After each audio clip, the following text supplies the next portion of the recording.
Hello, and welcome to the Social Ride Guide podcast. This episode is part of the Ask the Organizer series where we chat with, you guessed it, organizers of rides that have stood the test of time to last 2 years, 5 years, and beyond. Today's guests are 3 of 4 organizers for Coffee Outside Gainesville, which just celebrated its 2-year anniversary. As you'll hear, the friendship and interplay of the co-organizers led to equal parts laughter and actionable insights all the way to the end. Without further ado, here are Anna, Seth, and Logan of Coffee Outside Gainesville, recorded at Depot Park in Gainesville, Florida. Opening question, just to get you guys started. If you think back to the first thing that made you want to start Coffee Outside, what was that? What was the impetus to originally create the event? None of us originally created the event. Yeah. So, We inherited it. yeah. It was started by Corey and Steven in March of 2022. And then I think because Corey moved away in like June 2022, it died. But then we brought it back in September 2022. So really we should be answering the question, why did we bring it back?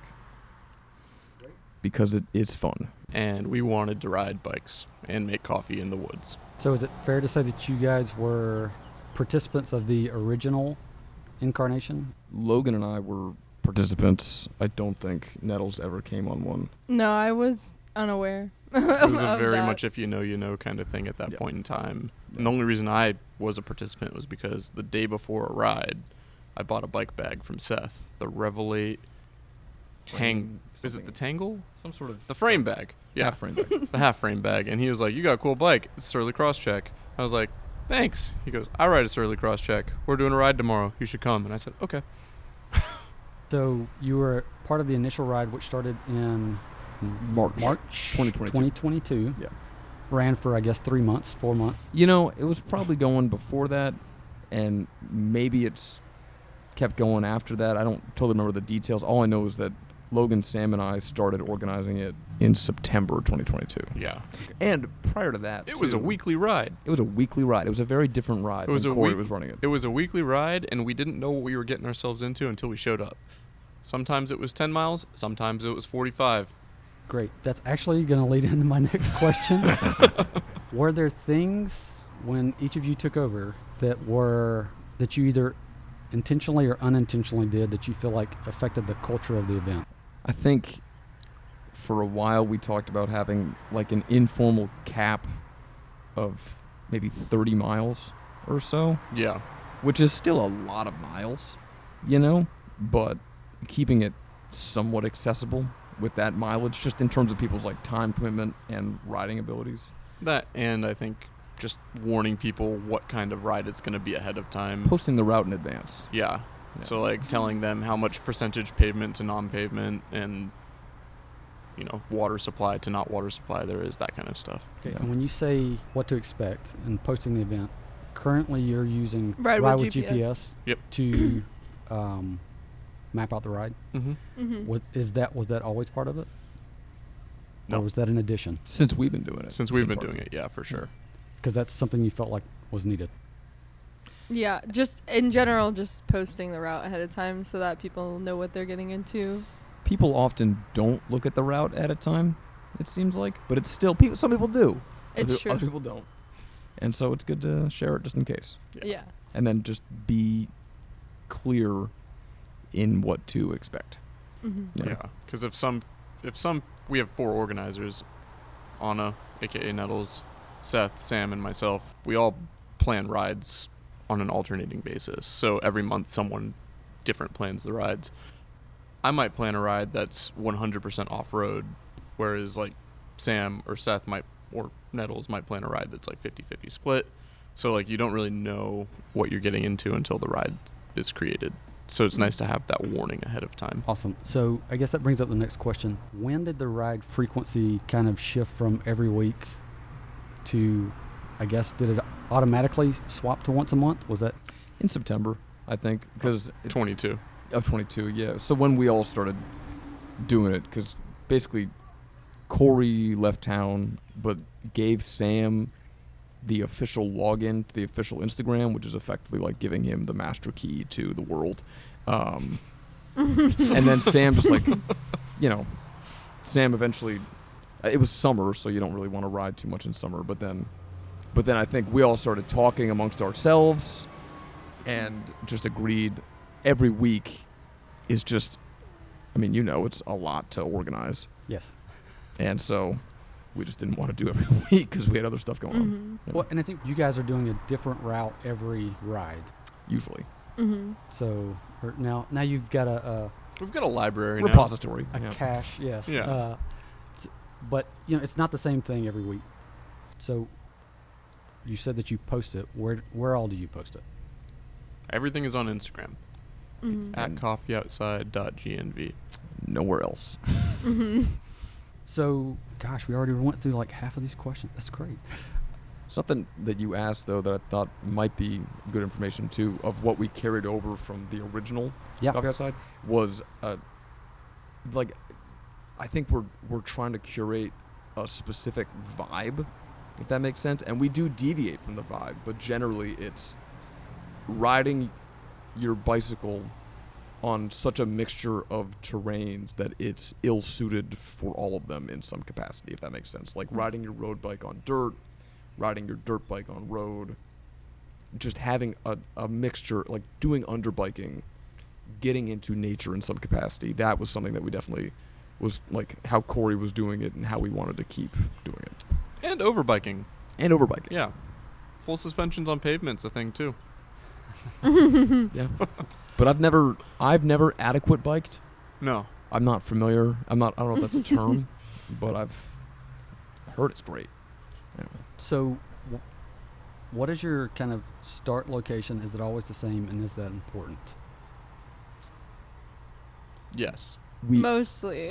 We always start at Depot Park, except for when we don't. Yep.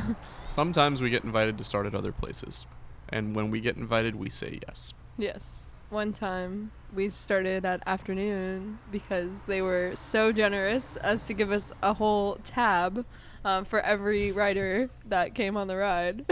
So everyone got to get a drink from afternoon and then go on their ride. And it was really cool. Very shout out Afternoon. Nice for them. Yeah, shout out. Yeah. So for those who don't know, Afternoon is It's a restaurant / coffee roasting company locally to Gainesville, and they also make pastries and bread. Yeah. But yeah, I do think a consistent starting location. I mean, if you get an Instagram DM saying, "Hey, can we give you free coffee and hang out with you? We're the cool roaster in town." Of course, we're gonna say yes to that. But having a consistent meeting location, even within Depot Park, has been important. There was that 1 month where we went to Palm Point, and the Renaissance Fair was happening, and so we met in a different part of Depot Park, and people got so mad.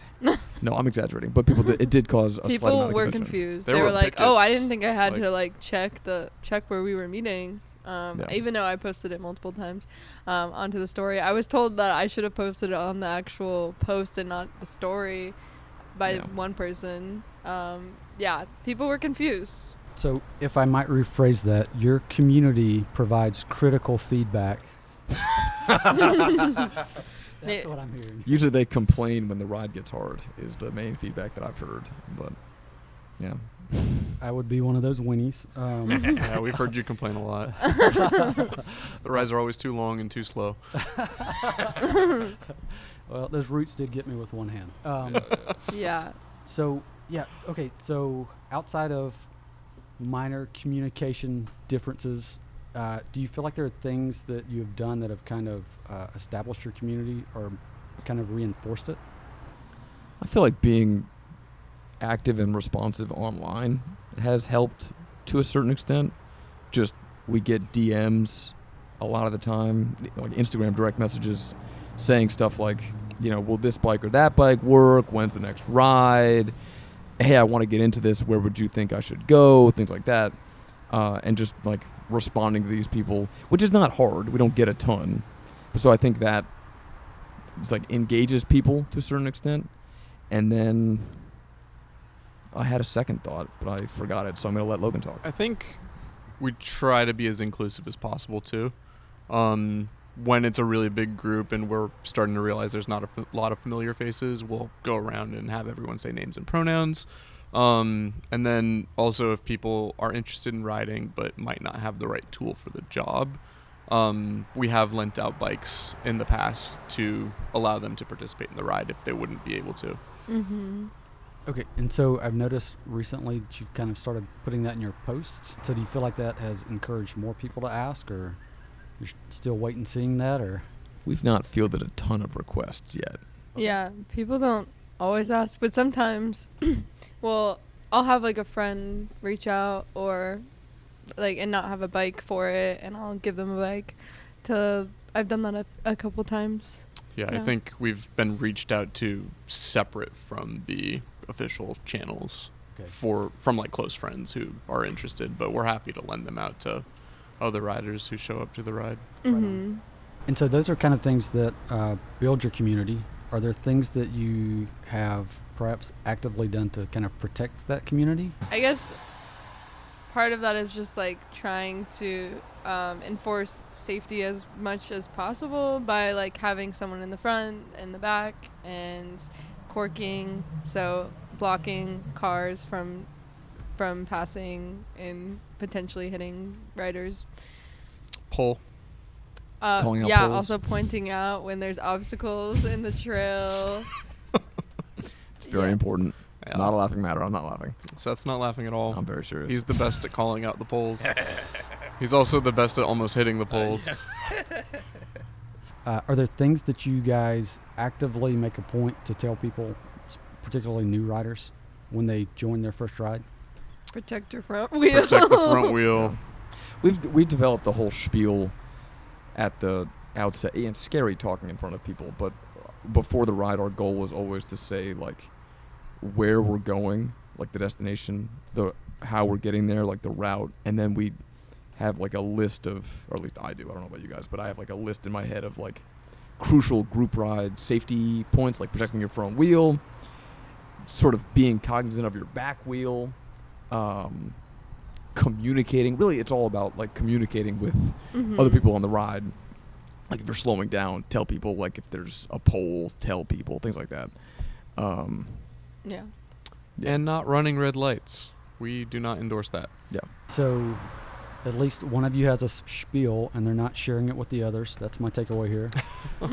Well, I don't know. It's not like a pre-written thing. It's just in my head. I'm thinking, okay, what are Seth's like? very organized. Seth is And the most Virgo. we organized. all try our best to be like Seth, maybe. Absolutely. Maybe not, actually.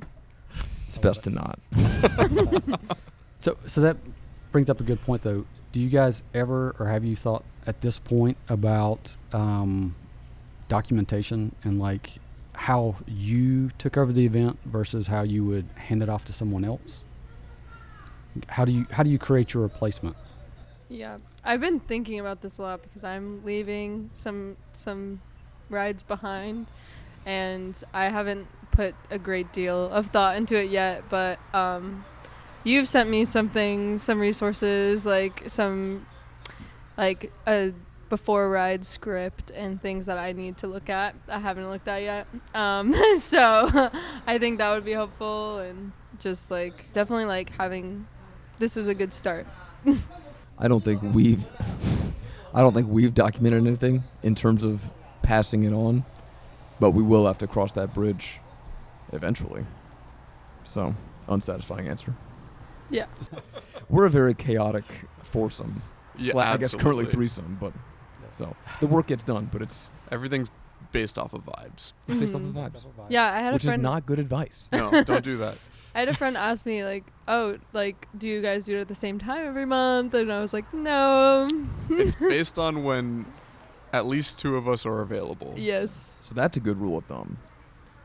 Trying to run a ride alone is challenging. Yeah. It's not impossible. I have done it. There have been rare months where only one person was available. Mm-hmm.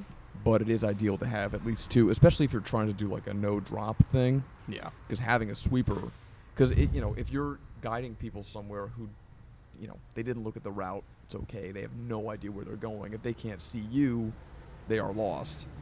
Mm-hmm. But you're also paying attention to make sure you know where you're going, and having someone in the back just making sure no one gets left behind. Mm-hmm. Super helpful. Who also knows the route. Who also Who knows also the knows route. the Yes. route or knows where to find the route. Yeah. Yes. At least knows how to get to the final destination. Yeah. Worst case scenario. Sure. Yeah. And for these rides in particular, probably the midpoint destination as well, right? Yeah. Yeah. Well, because they always end at Depot Park, so the big question is always the midpoint destination. Okay. Mm-hmm. Okay.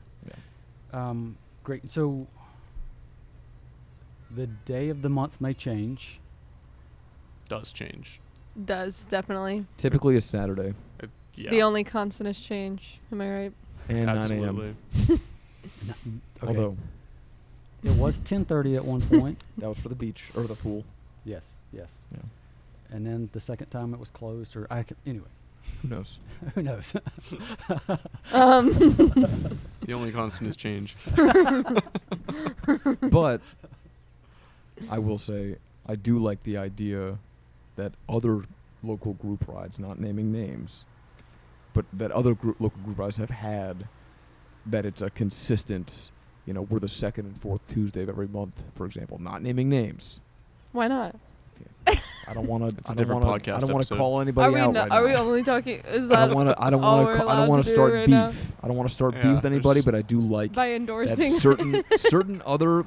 All right, I'll say it. The Casual Tuesday ride Oh, is always second and fourth Tuesday, or right, third, first and third. first and So, third. Whatever. Point being, that's a nice consistency, like to set your clock against. I believe for second and fourth, We you're did that looking just for Virgos. Sorry. You're looking for petals and pastries. Okay. That's for the crazy people who wake up early. Yeah, that's tomorrow also, but this Yeah. will be later. Is this podcast dropping tonight? Does it come out tomorrow morning? Come out tomorrow It's gonna be morning. a wild That's turnout. gonna. Are we live streaming? The podcast is probably gonna come out before I post the flyer, which I was meant to post hours ago. Great. So you always aim to have at least 2 of your organizers. Outside of that, how do you determine which organizer is going to do which ride, or how do you determine who is not going to show up? Seth created this rule that we are apparently sticking to, and I'm gonna let him explain. Seth creates most of the structures, We just I like hear what you structure. said, I like structure. which we are just, very appreciated. we Yeah. just go alphabetically, because we were having conversations constantly of, wait, who's planning next month? Is it my turn? Is it my turn? And it's not a big deal. It's a fun thing that we do for fun, but still, it's just nice to know. And so I think we just fell into a rhythm and then not formalized it, but basically just agreed to start doing it alphabetically. So it'll go Anna, and then Logan, Yep. and then Sam, and then Seth, and then it repeats. And we do deviate from that. Like there was a month where Sam was really busy, but it was his month, but he couldn't do it, and so someone else picked up for him. Or I think one of the months where Logan had to do it, he broke his bones. Couple of months. He breaks his bones a lot. And so we'll deviate from the pattern, but having a consistent knowing whose turn it is helpful. Great. And so 3 of you kind of took over, however you want to contextualize that together. And then, Anna, how did you come into the mix? One day, my friend Marin and I were talking to Sam, and Marin was like, the Instagram is very bro coded, and I think you guys should have some femme energy up in there. And so she was basically asking for some representation, and she was moving to Idaho like shortly after she was at that ride. And later Sam reached out to me and asked if I wanted to join the team, which at first I was like having big imposter syndrome about, but eventually I got more comfortable. And yeah, I started technically right before the summer, but then I was gone all summer, and then I came back and started I did my first ride in September. I organized my first ride, kind of. Sam kind of made the route, but Okay. it was just to the pool, so it was kind of already there's not too many ways to get to the pool. It wasn't just to the pool. It was to the pool. Yeah, it was was a big to ride. the pool. Yeah, and we big also event. had cake, and it's also where I met Tess from St. Augustine, who Shout out biked Tess. all the way from St. Augustine to Gainesville just to go to on to our the ride pool. and go to the pool. So you were already riding and part of Coffee Outside community before you became an organizer there. I went to my first Coffee Outside ride in September of 2022. You were at the tailgate ride. I was at the tailgate ride. That was a Which fun ride. was that the first one or no? That was the revival. That was the first revival Yeah. ride. Okay, wow. Yeah, it was that one. And I think I went to the December one. I think I missed a few here and there, but I definitely remember those two. And yeah. You were at the dugout ride where we had coffee at the baseball dugouts. Right. That was I think December. I went to like That was December. that was December, Okay. yeah. Good ride. That was a fun ride. Fun ride. That was Think- fast ride. Yeah, that one was like that one got me. It got me too. Yeah. I was like struggling that one cuz I rode the heavy mountain bike that one time. With that in mind, Anna came on, so you guys took the feedback and you're like, yes, this is a good thing. We are a little bro-centric, perhaps. Very bro-centric and very, at that point in time, very uniform. So for those who are listening, before Nettles was on, it was Sam, Seth, and myself. And we all ride steel Surly drop bar bicycles with, rim brakes for the most part, racks. And we all have the same round, hipster, stereotypical glasses. So it was a very uniform look. That was, And we are all white men. yeah, that too. Nice. So now Nettles has alluded to the fact that she may be moving on. Yeah, you're leaving? This is a surprise.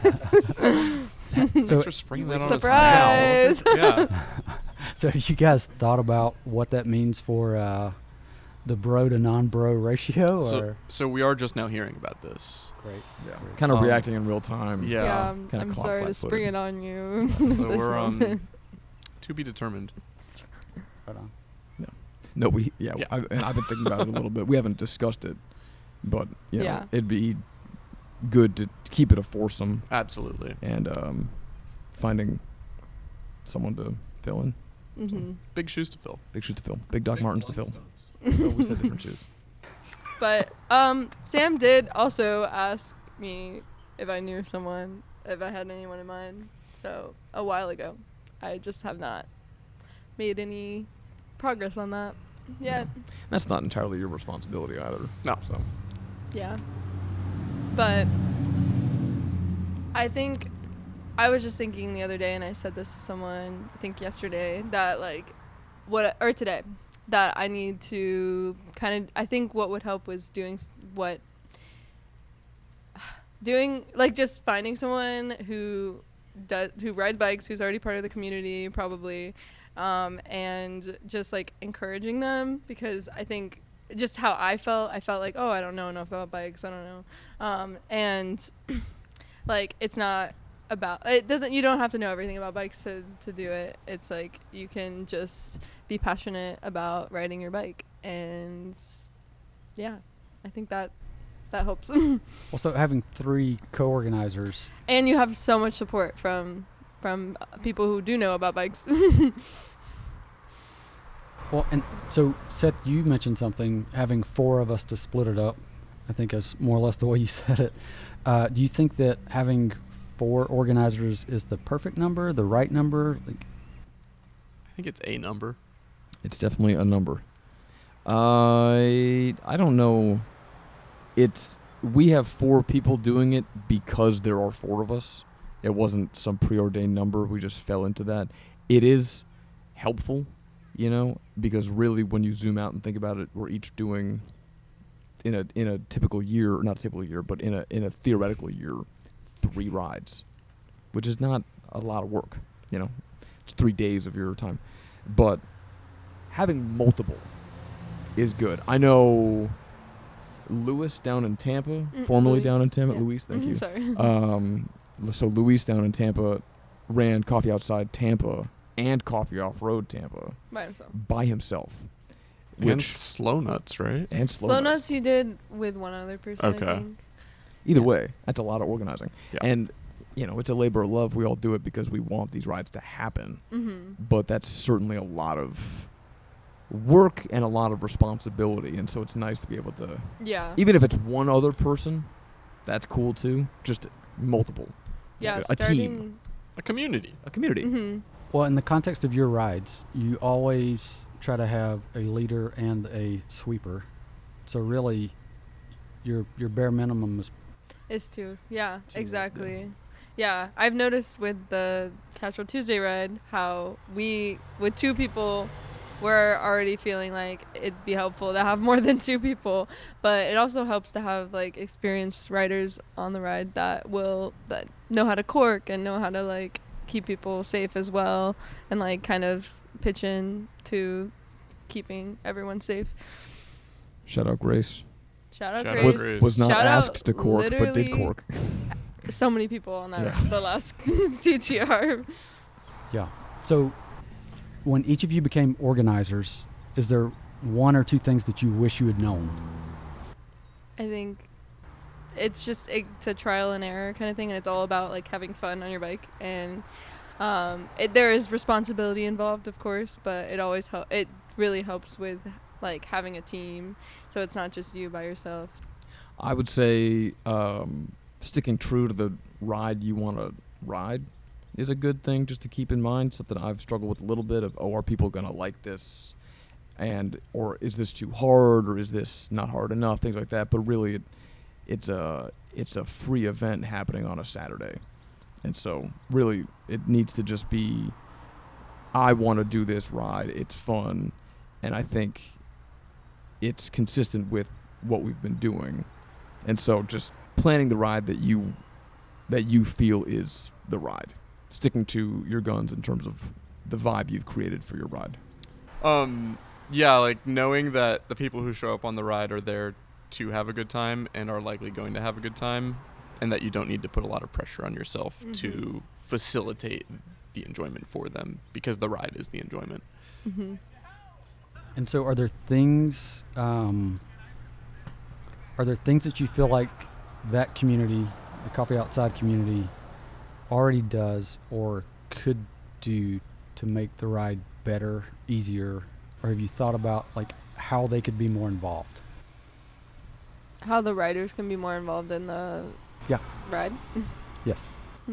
I think we have a great community of people already. Like, half of the ride is literally a picnic in the woods. And when we get to said picnic in the woods, everyone's sharing coffee beans, they're sharing snacks, they're communing together. And that's what the ride is for. So, I don't know about you guys, but I think that the community's already doing what they're supposed to be doing. Mm-hmm. Yeah. I'm trying to is ponder. that sort of the question you were more. asking, or are you asking more how can the community help in planning? Either. Okay. Yeah, but I would just co-sign what Logan said.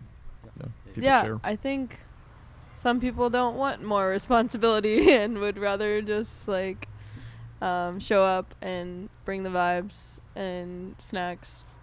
Yeah, people have like made some baked goods sometimes, and I think that's really nice. Luis in Tampa always he's a baker, so he brings like a huge jug of coffee and homemade like really nice pastries to his rides, and I've like definitely been inspired by that. Like when I went on his ride, I was like, I'd love to like bring make something for people to like give out like we did with our stickers.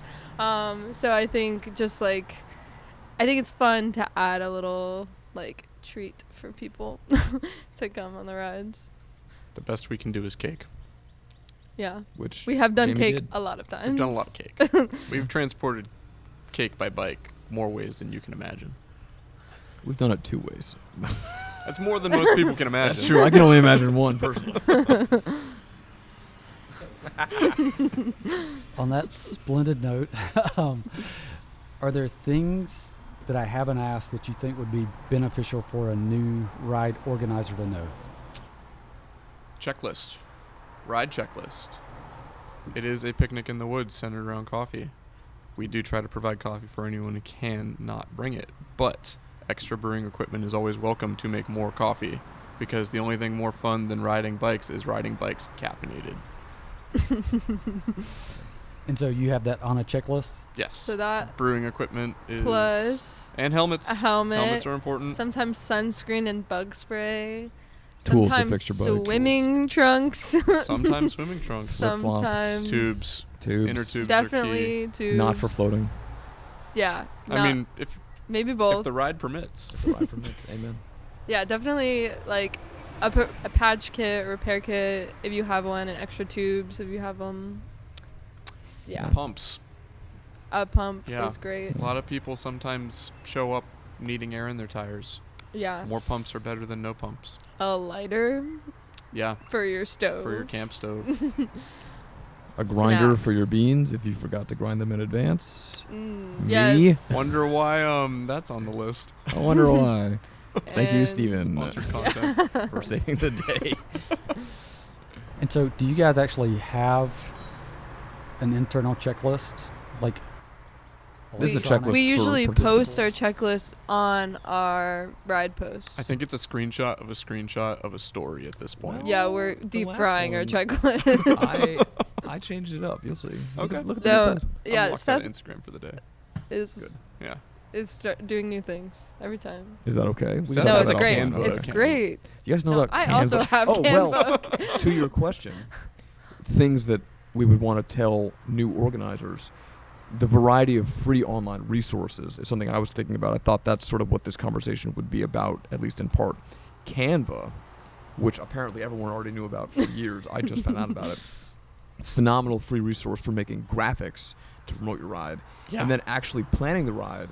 We've already mentioned Ride with GPS, which is incredible free, and I think even more incredible if you pay like $10 a month for it. But you don't have to, because don't you have can to. cross-reference the heat maps on Strava My next thing. with the ride planning on Ride with GPS, Yeah. and then you can make your own routes that way, and Yeah. you don't have to pay for anything. So that's really how we plan routes, and I think our route planning is a little bit unique because we are going off-road, but we do it in Ride with GPS, and then we cross-reference, first and foremost, experiential knowledge from riding in Alachua County, but then also Strava heat maps and other rides like the good bike rides and things like that. And then, sometimes what I'll do is just pick a destination. Like, oh, we haven't been to this spot. Let's go here, and then try and find a way to get there with Strava heat map, with experiential knowledge, with Rabbit GPS. Also, shameless plug, Seth created a Google Map file that has a bunch of coffee spots in Alachua County on it. Yeah, I do use that resource. So Mhm. fine, at least someone's using it. And there's a link on the Instagram. I think for that? so. Link Yeah. in the bio. Yeah. Yes. One of 3, I think.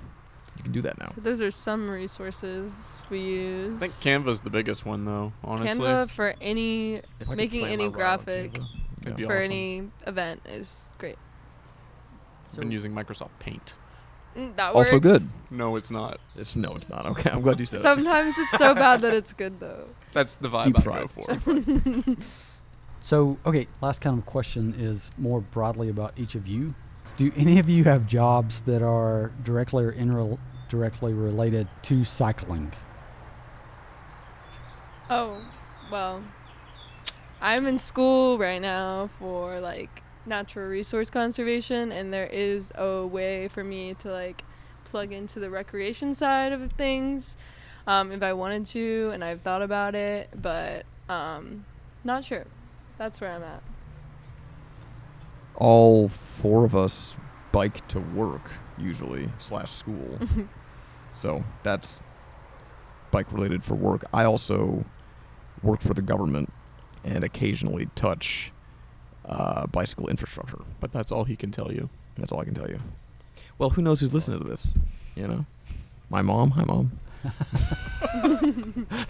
On that fine Hi, note, Seth's mom. Logan.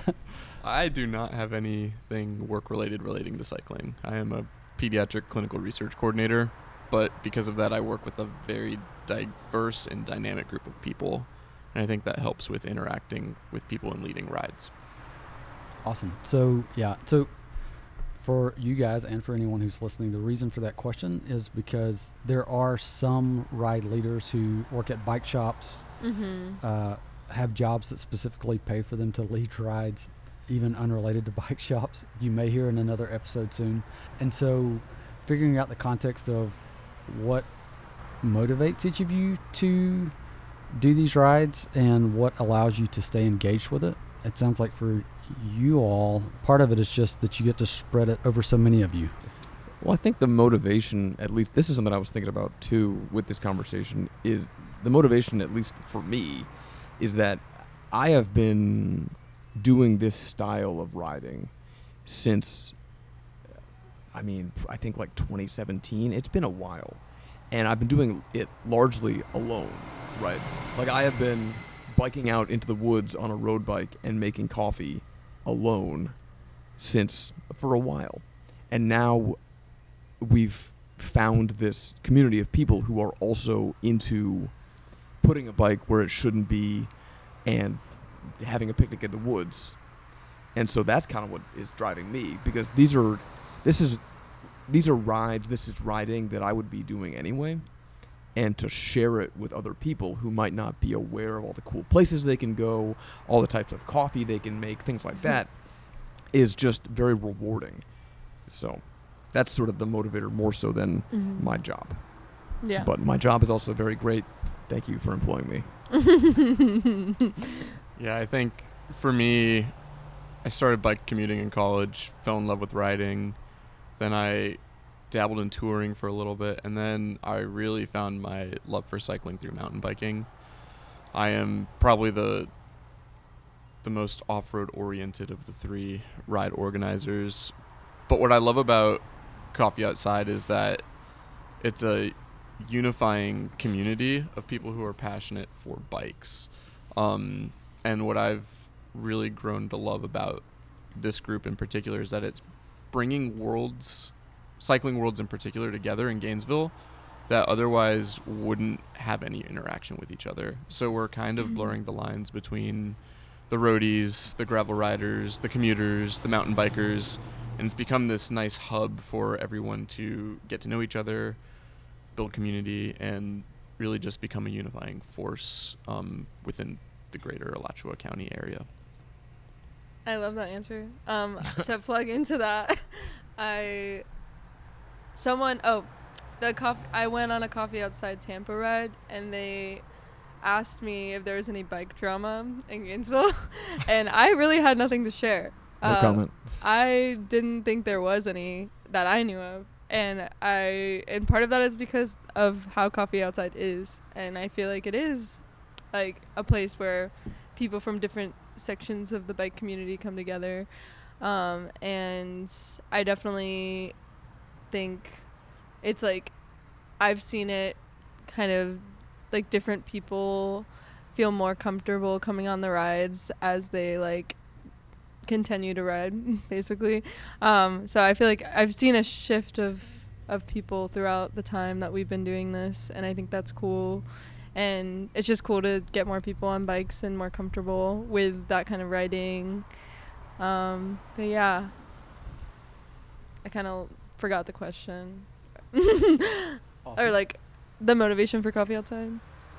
Yes.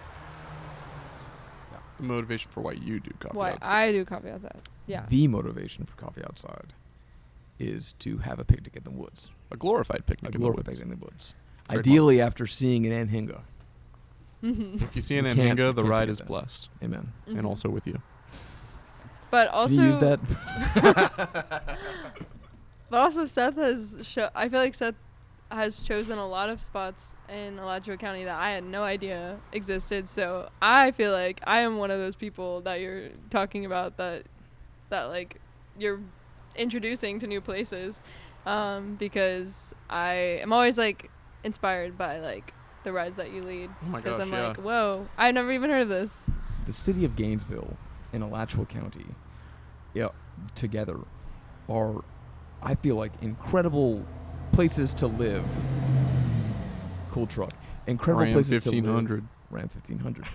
Good places to live if you like getting outside in a Florida context. It's nothing like, the Bay Area or something like that.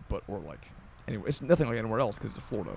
But there's just so much, because of a commitment to conservation and parks and things like that, there's so much adventure to be had at your doorstep, accessible by bike. You don't need to get in a car and drive multiple hours to a campsite, because you can get on the Hawthorne Trail and bike an hour to Longleaf Flatwoods Reserve. Like that's just one example because I'm doing it soon.